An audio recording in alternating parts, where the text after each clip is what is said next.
There's something really, like, strange about holding 128 gigabytes worth of space in the area that is, like, less than that of the tip of a finger. Yeah, I got a 128 gig micro SD card, and it is really small, but really big. Don't know what I'm going to put on it yet, but I'll put a lot of stuff on it.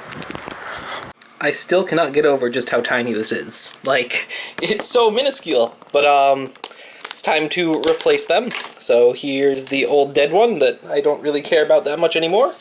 Well, actually, I do kind of care about it. I think I might be able to get some warranty support done on it to get a replacement one, but at that point, I really don't have a use for another micro SD card. But they do come with a lifetime warranty, so I might as well. And let's put in the new one.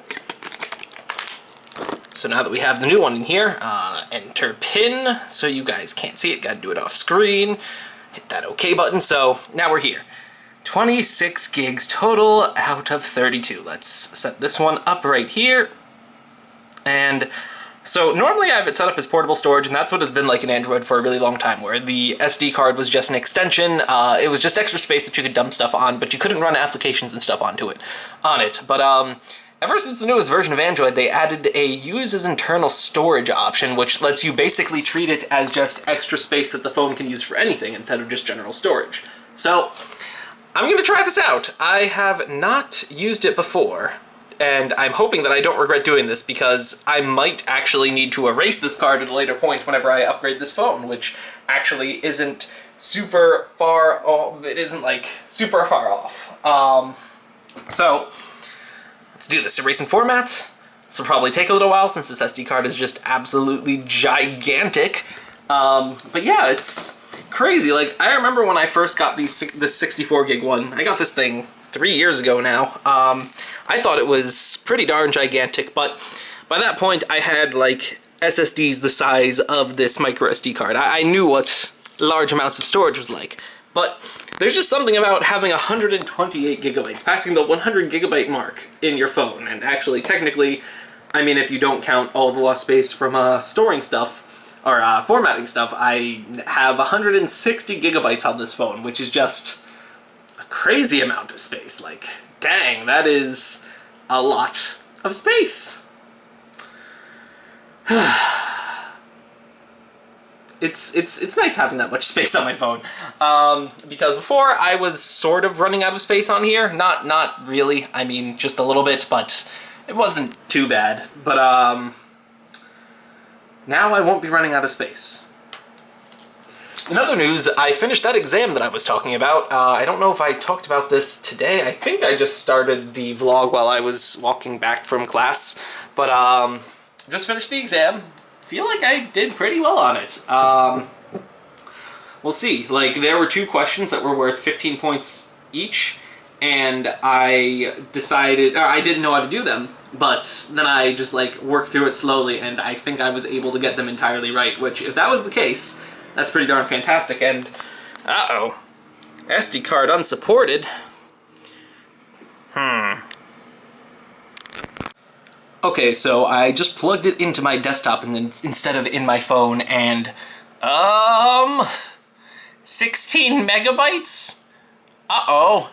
Did I get a bootleg micro SD card? I would be actually a little bit sad if I did, because it was, like, PNY isn't usually a bootlegged brand, but maybe I did. So let's see. CMD. Oh wait, what am I doing? Disk part. Give that a second to load. If it doesn't work, since it's not being reported as the right size, the partition table might just be like super messed up. But let's see if I can fix that doing it the super awesome nerdy way. Super awesome nerdy way, no, like command line way, because this is usually how I reformat devices that are being problematic. I've actually tried reformatting this thing a couple of times using this method, but it takes such a long time to start up because I have so many freaking drives plugged into my computer. Like, if we look over here, here is the main SSD that I boot off of. This is a RAID 0 volume comprised of 2 disks. This is another RAID 0 volume comprised of 2 smaller disks. This is an old 1 terabyte drive, and that's the flash drive over there. One of those flash drives is that one. But Wow, this is taking an extraordinarily long amount of time to start up, which... Oh, there we go. List disk.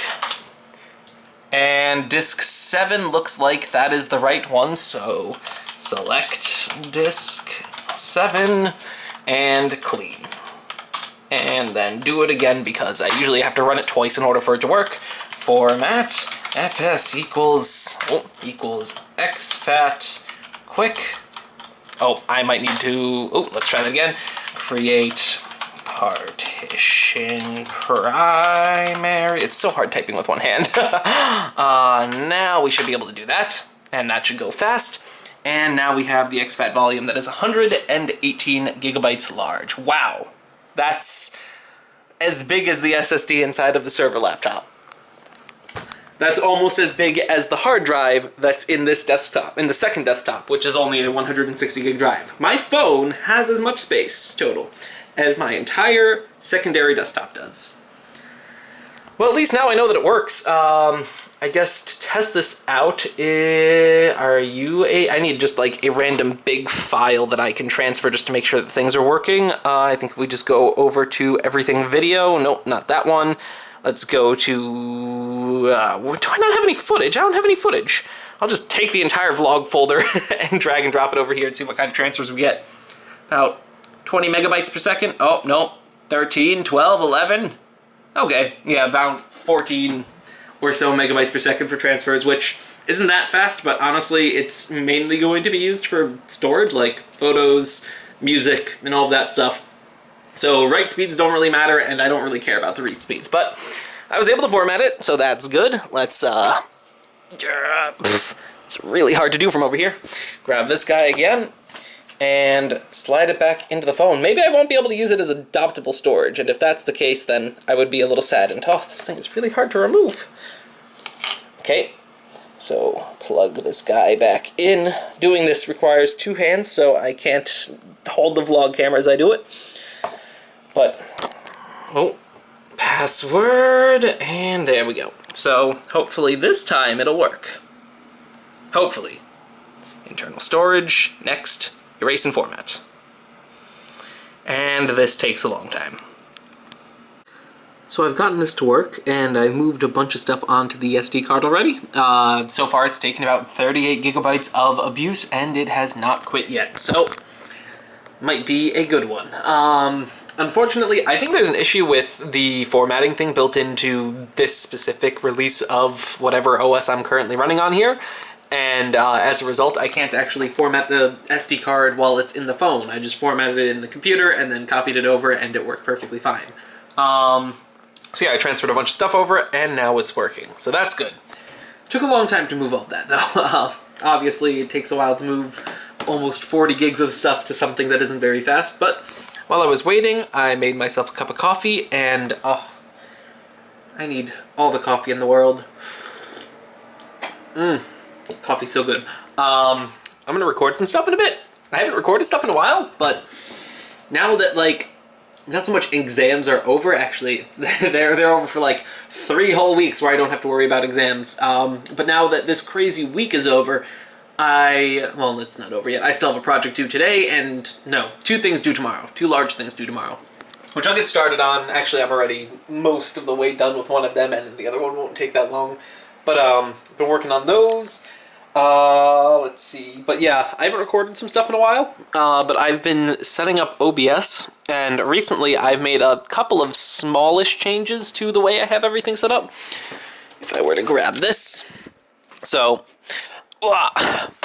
before I used to have it so the capture card was hooked into this screen, actually technically into this screen, because this screen had issues with getting a DVI signal, but I've since switched this screen over to that desktop, which is just going through VGA, so that problem is mitigated. But now, instead of the capture card going through to a monitor and just directly passing through, I have the capture card going to this screen instead as just a secondary input, so I can record stuff on here, and let's see, close out of that, and yeah, can play stuff over there. The only problem is, I guess the best way to show this would be, so there's a lot of delay on this capture card. As you can see, like, one thing happens the thing happens on this far before it happens on that, and it's very noticeable, especially when playing, and it actually causes some video desync issues, or some audio video desync issues where it's really loud. You know, I always forget that these have speakers built in. But yeah, let's just switch this back. You go back to DisplayPort, so you're my normal monitor. But it causes some desync issues because my voice will be slightly ahead of where the capture card is recording. It's not huge, but if there was something that was like really time dependent, it could cause issues. But now that I have this set up with OBS, it'll be so much easier to record console footage, because before I had to use the Live Gamer Portable software, which, while not bad, it's just not as good, and my entire workflow revolves around using OBS, so this just makes it a little bit easier. And oh wow, that is seemingly dropping a lot of frames. Maybe if I start recording, it won't. Let's see. Oh wow, that's really laggy. Oh, and there is like an insane amount of delay on that. I can't play, you cannot play this game off of the preview, but it seems really laggy. Oh, I might be recording it. I'm recording at 30 FPS and not 60 FPS. I think this thing might be capturing at 1080 60 instead of 720, or 1080 30 instead of 720 60, because the capture card can't actually do 60 FPS. That'd be unfortunate. But I should be able to configure that within the OBS settings, but that's not something I want to do on camera. Right now, I am just happy that it's working out the way that I want it. And the best thing is, like, the entire reason why I have this all set up is because I have various scenes in OBS. Like, this is the scene that I normally use to record Minecraft. Oh, let's go click into Minecraft.